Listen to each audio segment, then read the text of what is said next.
Hi everyone, welcome to Tea Time with Nat. In today's episode, I'm going to be talking about depending your happiness on social media.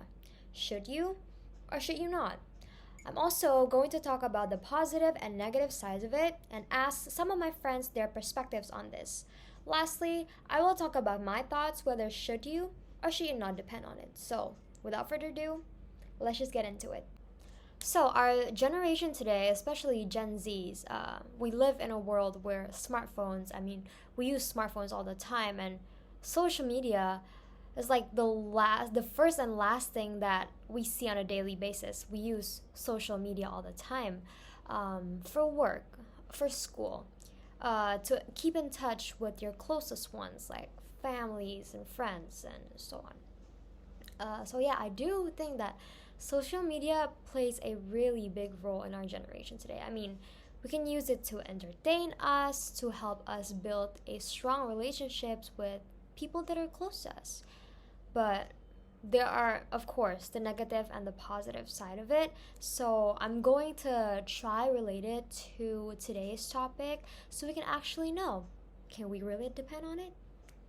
So first, I'm going to talk about the positive side first. So the first one, I think it can build friendships. Social media can build friendships. So, social media plays such a critical role in connecting people to new friends, allowing people to meet new friends and get to know them better. Because when we use social media, we obviously interact with other people, and that is like some sort of evidence that it can increase social connectedness, and that can lead to an increase in our well-being, an increase in our happiness, because feeling love and connected to other people is like important for our emotional and physical well-being. Because actually, I have so many friends who I met through social media, like Twitter, group chats, and Instagram. And we became friends because we share the same interests. And interacting with them makes me feel happy because despite the distance between us, like even though we are miles away from each other, we always find a way to interact with each other, and that makes me feel appreciated and happy. Okay, so moving on to the second one, which it can boost your creativity. So, especially now, since we have tons of apps that we can use to promote our creativity, like TikTok. I love using TikTok. I like TikTok, and I think TikTok is a great app, but only if you use it the right way.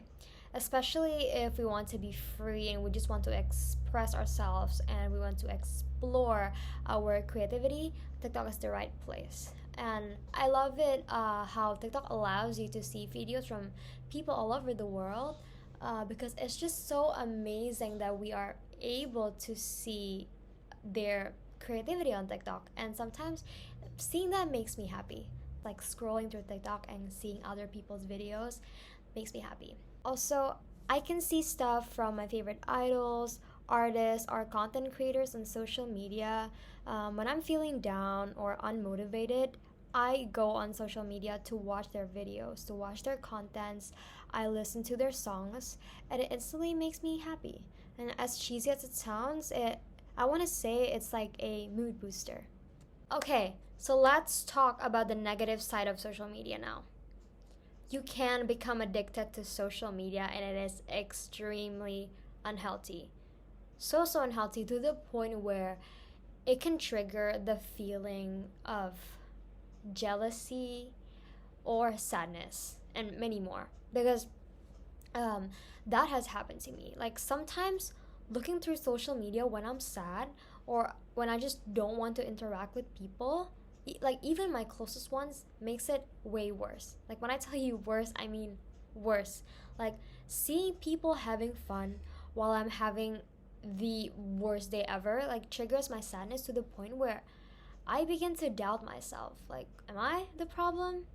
Like, why am I feeling this way? Like, am I even allowed to feel this way? Social media is fake. Not everything you see on social media is real. Because people post the best version of themselves because they treat social media like an art gallery. When you go to an art gallery, of course, you only want to see the best art, the best stuff. Same thing like social media. People only want people to look at the best version of themselves when in reality they're probably going through something, serious too, but social media covers it up. And I'm also sure that we all have experienced FOMO before. Like, that is one of the negative side of using social media too much because you're eventually gonna experience FOMO. Seeing your friends as updates on social media, seeing your friends as Instagram stories and they're hanging out, but you're not there. Oh, why are you not there? Oh, they didn't invite me. Did I do something wrong? That that could also lead to overthinking. Like, okay, I must do something wrong to them. That's probably why I wasn't there. That's probably why they didn't invite me. That that is so unhealthy. Like, these things will only make you unhappy. In conclusion, I don't really think people should rely their happiness on social media because social media is not real. And I also asked some of my friends, Lila, Anaka, and Fanny, their perspectives on this topic, and this is what they said. And I agree with everything that they said. So, my last and final thoughts on this, no, I don't think you should depend your happiness on social media. Even though there are still some positive sides of it, it can really turn into something bad and unhealthy if we depend on it too much. There are so many ways out there that you can find to make yourselves happy. Hang out with your friends, do something that you like, join a club, spend time with your family, take some alone time to appreciate yourself. Because genuine happiness can be found anywhere. There are so many ways to find happiness in your lives, and if you actually look for it, you will find it. I think that is all for today's episode of Tea Time with Nad. Thank you so much for tuning in. See you guys in the next one. Bye!